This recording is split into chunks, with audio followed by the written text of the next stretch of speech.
Hi everybody, it's the Soap Man. I've already gotten started. I had a nice introduction like always, and this stupid camera cut off right in the middle. So anyway, I've already started. I'll talk to you about it as we go.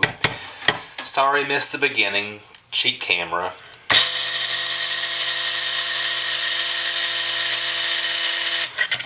This is my usual procedure, getting a light emulsification and splitting it up into two batches, which I will eventually pour into my color mold. I generally get about 4 cups of soap each, 8 total, 4 each side from this batch.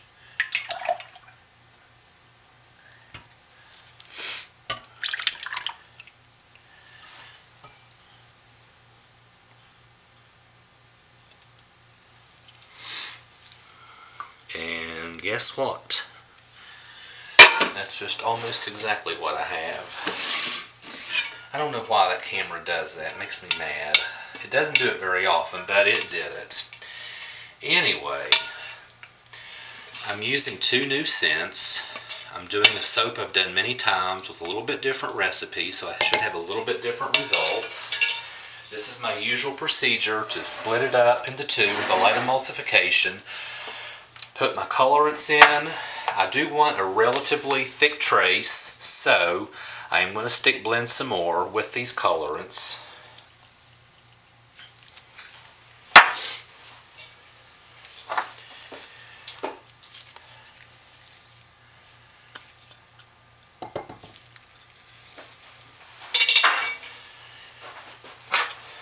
I'll whisk it in a little bit first, because I don't want it super thick.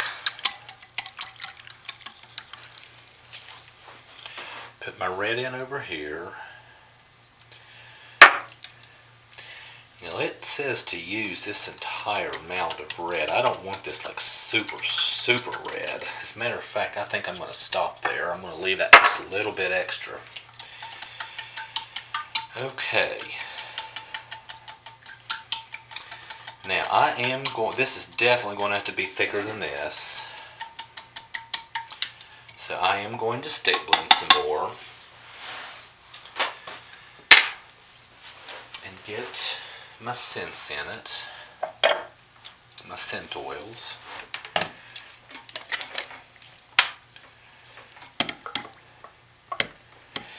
And in the white one here, I'm going to put poppy seeds in it.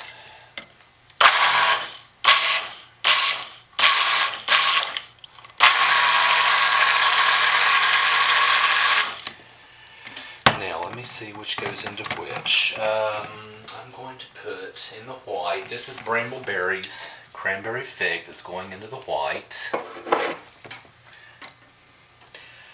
Both of these supposedly behave extremely well. No acceleration, no discoloration. But since this is not thick enough and I want a thick trace, and it behaves well, I'm going to take a chance and hit it a couple times with the stick blender.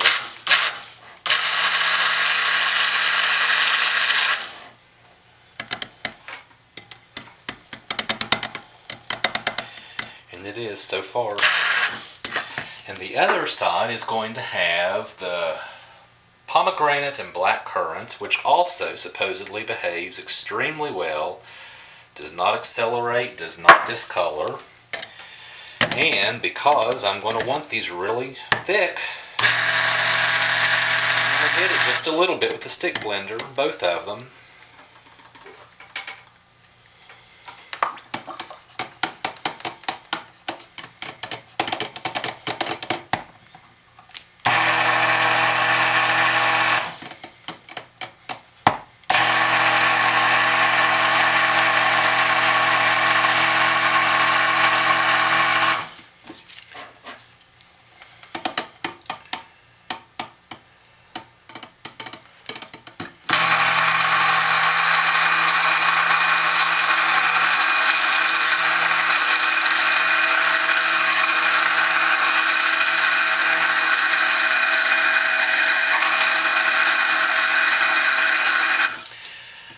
That's starting to scare me a little bit, because you see how much stick blending with the scent oil, which is normally a no-no.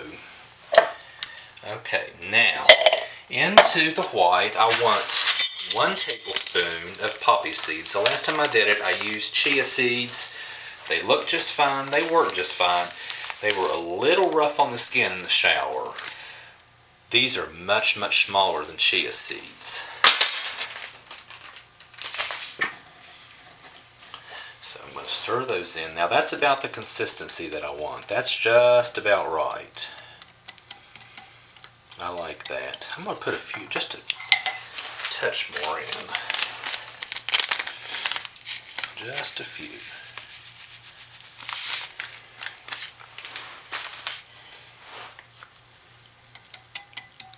Yep, that looks nice.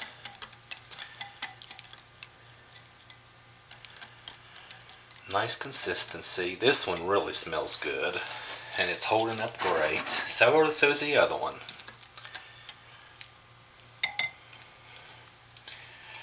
This is about the consistency I want now. They're moderately thick.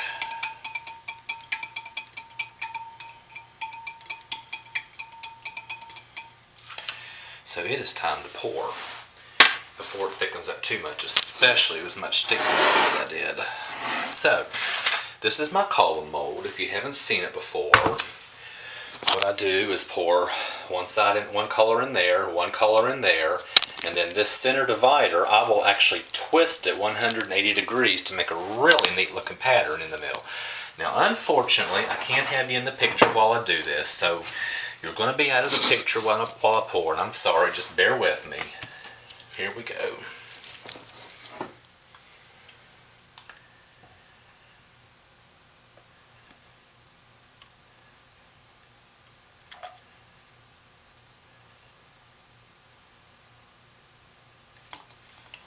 Okay, I'm going to tap it down a little bit.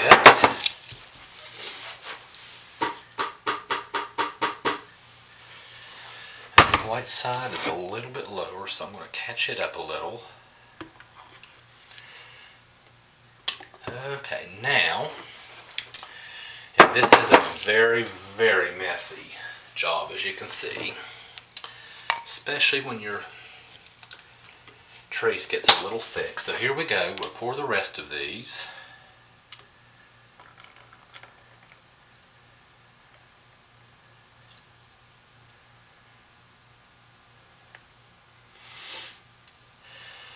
Okay, I'm going to have some left over, which is perfectly fine. I'll actually put it on top. Let me tap this down just a minute.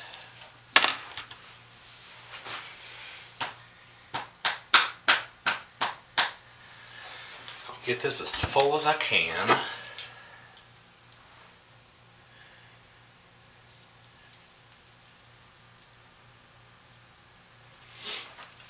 Okay, tap it down.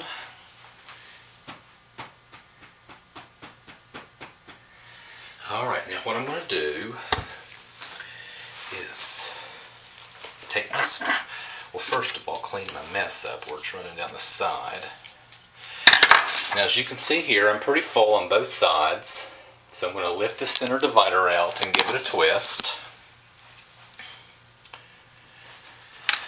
I'm going to pull it just barely up to get it out of its groove. Put my screwdriver in to help me twist it.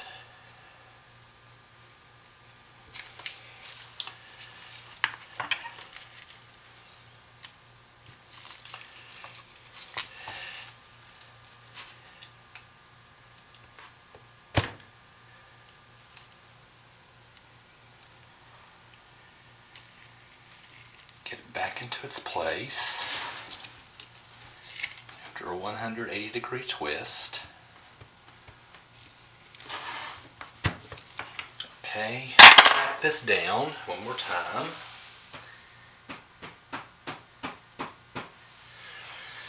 I'm going to go ahead and lift it out. Now the top will not have this pattern in it, obviously, because it's been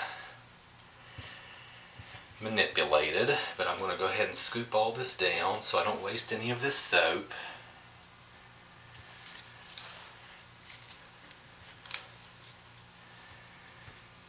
Clean it off nicely.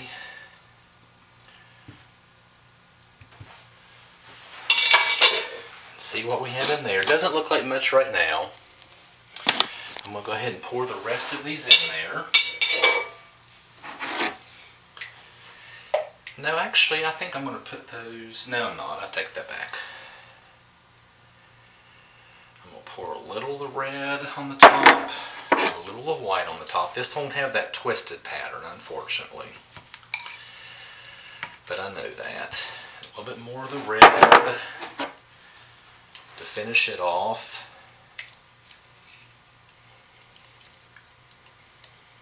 And the red has some white swirled into it now. It looks kind of nice. And the rest of the white on top.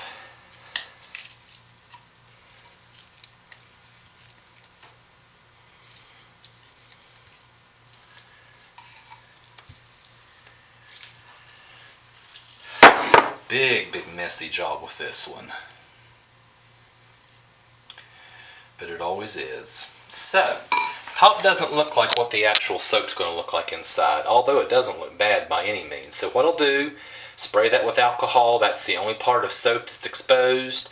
The last time I did this, I had glycerin rivers. I was so disappointed because otherwise it looked great and I had glycerin rivers. So this time I did a water reduction, which hopefully will help. It's also very cool right now here. I'm in West Virginia, close to the East Coast, where we're getting that big storm and frigid temperatures. It's really cool in here, so the water reduction and cool temperatures I really think will help me with glycerin rivers. I'm definitely not going to insulate this. I might even set it outside because it's frigid cold outside. But we'll see. Anyway, I will see you in a day or two for the cutting. It depends on when I can get these sides broken off. But I will see you later. Thanks for watching, everybody. Bye.